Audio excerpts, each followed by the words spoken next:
Europe just got, quote, eaten for breakfast by Donald Trump in a shockingly one-sided trade deal that has European officials and journalists crying in their tax-funded cognacs.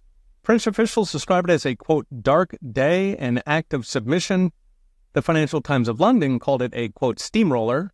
One European CEO mumbled, "I'm embarrassed to be European today." Bloomberg called it, quote, brutal, adding that the European Union needs some serious soul-searching how it got so weak.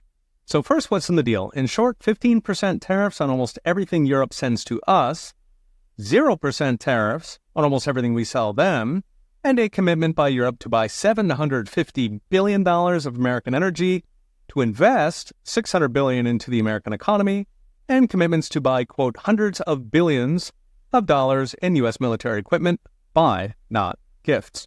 The energy alone would triple American energy to almost two-thirds of Europe's energy imports, replacing the Middle East and, of course, gray market imports from Russia. In fact, it's so much energy that American gas companies are scrambling to build the extra capacity.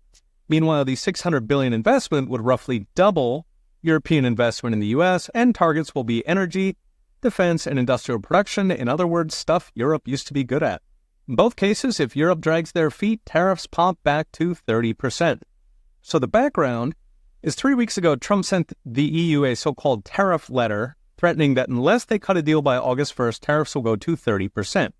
Europe blinked. Why? Because Europe exports nearly $600 billion a year to the U.S., taking just half in return, meaning roughly 5 million jobs were at risk in Europe, concentrated in their manufacturing powerhouse, Germany, which is already shrinking going on 2 years thanks to green energy and environmental regulation.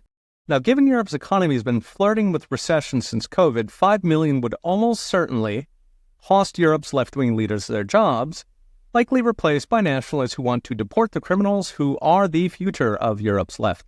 The larger issue is how Europe got so fragile that they can't say no to a gangster-level trade deal. Nice economy you got here. In short, Europe's socialists gutted their own economy. One study from Morgan Stanley estimates almost half of the innovative companies driving global economic growth are in the U.S. Europe has just 10%. Germany's GDP per capita is lower than West Virginia. France is lower than Mississippi. Portugal and Greece are poorer than Puerto Rico. Europe is quickly turning into Mexico with Soviet speech laws and more riots. So as text brought to you by I Trust Capital, Europe has been a parasite on America, both militarily and economically, cashing in on the American market while closing their market to us.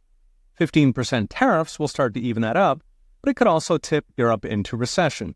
The EU itself was already expecting just 0.9% economic growth for the year. The trade deal could drop that to 0.5 point or less, which will feel like a recession to Europe's angry voters. Those voters will get a chance to share their thoughts in the coming year with elections in Germany and Italy later this year, and increasingly populous Portugal and Netherlands soon after. European socialism delivered West Virginia wages, if not Puerto Rican, third world public safety, and it's turned Europe into a punching bag. European voters are losing their patience. Okay, we'll be watching. See you next time.